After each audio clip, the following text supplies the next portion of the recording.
Criado em 2003 para facilitar o acesso das famílias de baixa renda às políticas públicas, o Cadastro Único é um sistema informatizado que armazena informações de famílias inscritas em programas sociais. No Saiba Mais de hoje, vamos aprender como o Cade Único funciona. Quer saber também? Fique ligado!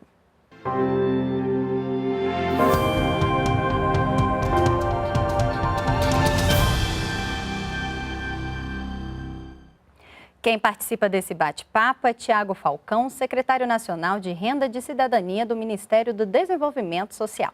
Seja bem-vindo. Obrigado pela oportunidade.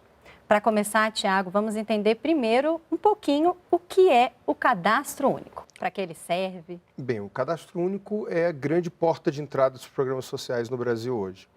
No início dos anos 2000, a gente tinha em torno de 60% da população brasileira que não estava em nenhum registro do governo federal.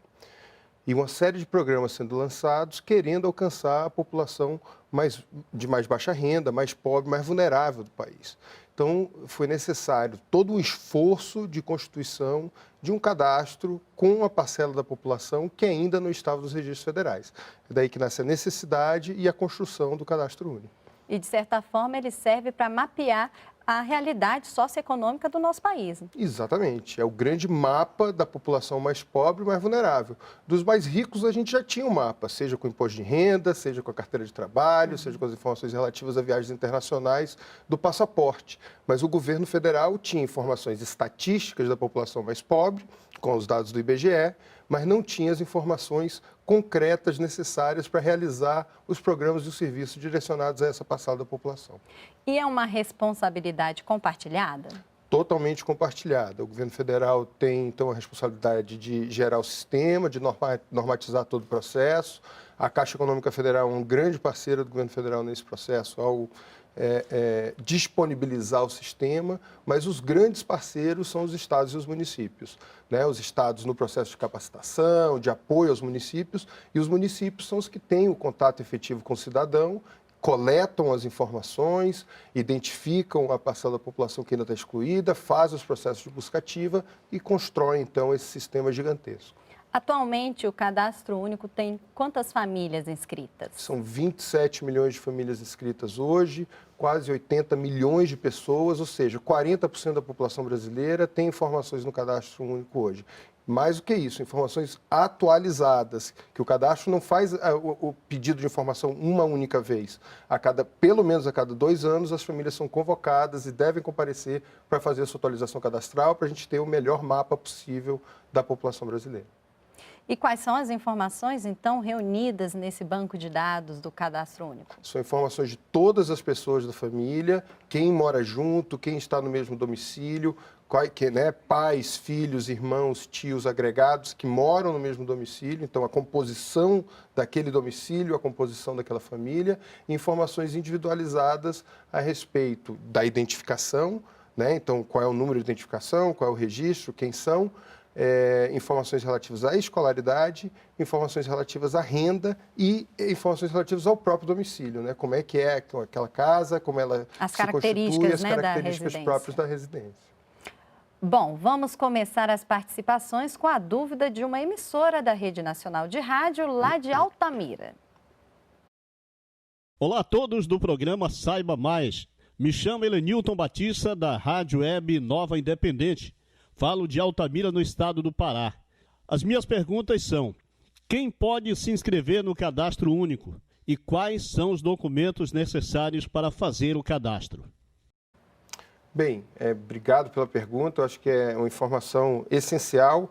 O público prioritário do cadastro são aquelas famílias que têm renda per capita de até 1/4 de salário mínimo, ou seja, você divide a renda de todos os membros da família e compara isso com o salário mínimo. Então, famílias de baixa renda, com renda per capita abaixo de 1/4 do salário mínimo, ou que têm uma renda total até 3 salários mínimos. Eu digo público prioritário porque outros programas que utilizam o Cadastro Único podem solicitar que públicos específicos façam a sua inscrição. Então, nós temos algumas pessoas dentro do cadastro que têm renda acima disso. Então, existe a possibilidade da renda acima de 3 salários mínimos estar participando, Não tem problema nenhum. Se a família tiver identificado algum programa social que tenha o Cadastro Único como base, ela pode procurar. toda a nossa rede de cadastramento e fazer o seu cadastramento para que ela possa, então, ingressar nestes programas que utilizam o cadastro. Em relação à documentação básica, o mais importante é que o responsável familiar, que é aquela pessoa que se responsabiliza pelas informações que estão sendo colocadas no cadastro único, chama ele de responsável familiar, ele tem que ter, além da identificação básica, o CPF e, preferencialmente, o CPF ou o título de eleitor. Se tiver os dois disponíveis, leve, que é melhor que seja assim. Quanto mais documento, melhor para comprovar. Melhor a documentação. Em relação aos demais membros da família, é importante levar algum registro de identificação. Se tiverem CPF, levem o CPF também, que é importante ter a caracterização do CPF, que é o número federal, né? E, além disso, informações relativas ao local do domicílio e a constituição da sua renda. Se tiver a carteira de trabalho, leve carteira de trabalho, mas não é obrigatório. Se tiver o registro de algum comprovante de residência, leve o comprovante de residência, apesar de não ser obrigatório. Mas quanto mais documentação tiver, melhor para a gente ter um cadastro mais completo. Na questão da documentação, em caso de indígenas, eles também têm que levar uma documentação específica?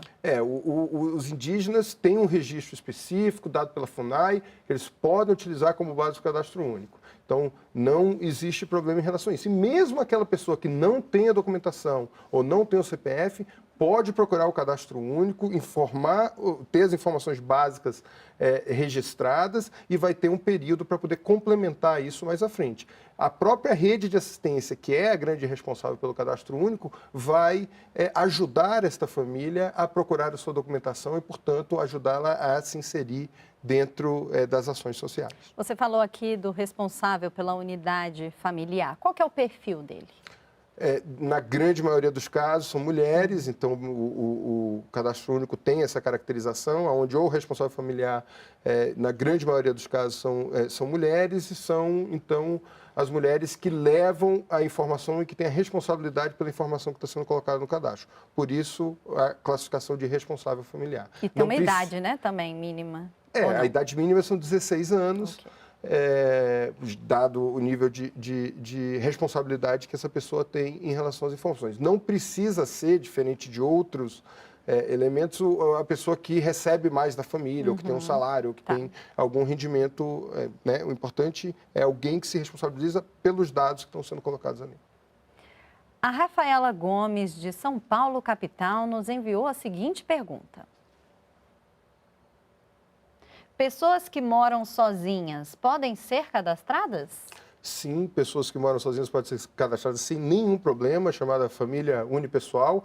População de rua pode ser cadastrada sem nenhum problema, desde que apresente alguma referência, seja da instituição da assistência social, onde ela está vinculada, mas pode ser também a igreja de quem recebe assistência, enfim, tem que ter alguma referência de endereço, né, para que a gente possa localizar essa pessoa em caso de necessidade. Mas o cadastro foi adaptado para atender a todas as formas e organizações de família que o país tem hoje.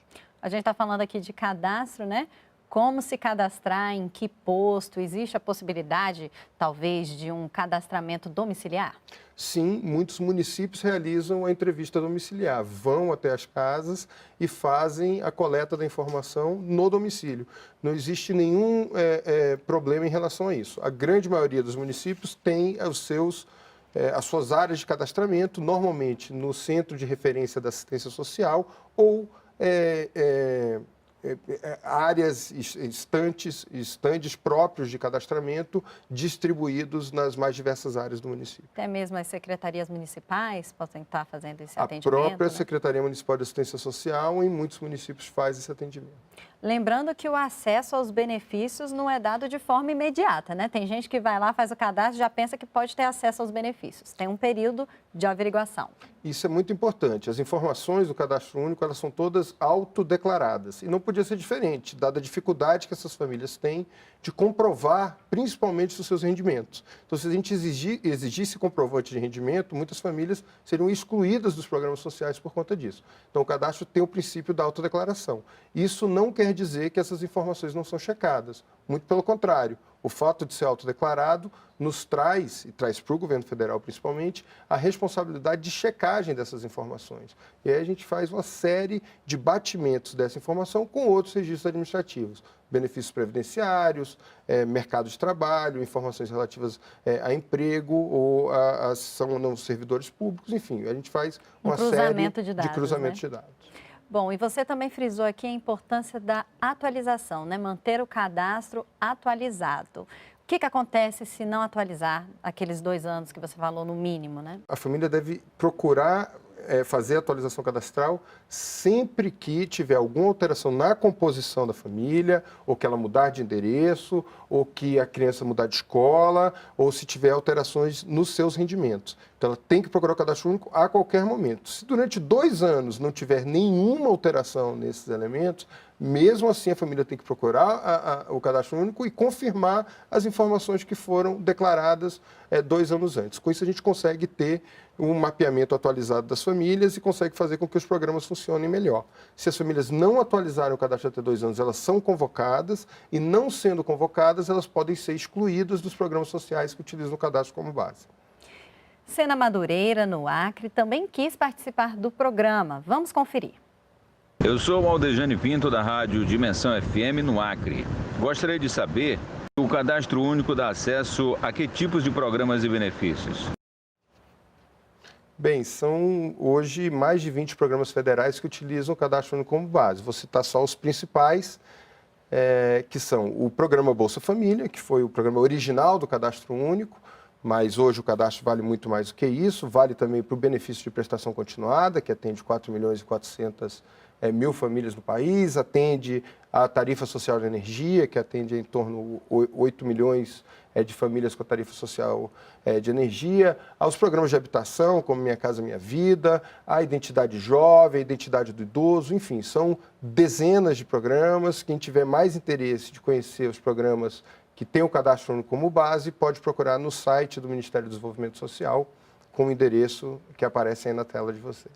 Não dá para a gente falar de todos os programas sociais aqui, mas é importante fazer um alerta que os beneficiários do BPC têm até dezembro de 2018 para fazer a inscrição no CAD único, né? Isso. Obrigado pela oportunidade de falar. Você, beneficiário do benefício de prestação continuada, procure, e que não tem ainda a sua informação no cadastro único atualizada, procure o cadastro único, faça a atualização do cadastro, porque ao final do ano nós desencadearemos todo um processo de revisão dos benefícios de prestação continuada, utilizando o cadastro único como base. Para a gente encerrar, também é importante lembrar do reajuste no Bolsa Família. Exato. A partir de julho de 2018, nós teremos mais um reajuste do programa Bolsa Família, onde as 14 milhões de famílias que são beneficiárias do programa terão seu benefício adicionado em alguma coisa aproximadamente de 5%. Né? Então, o benefício médio hoje é de R$ 178, o benefício médio do programa deve alcançar os R$ 188, R$ 189. Tiago, muito obrigada pela presença. Eu que agradeço a oportunidade e estou à disposição de vocês. E você, se tiver dúvidas ou quiser sugerir algum assunto, entre em contato com a gente pelo nosso e-mail, programasnbr@ebc.com.br, ou pelo nosso WhatsApp, 61996457037, e ainda pode acessar o site da Rede Nacional de Rádio, www.redenacionalderadio.com.br. Obrigada por sua audiência e até o próximo programa.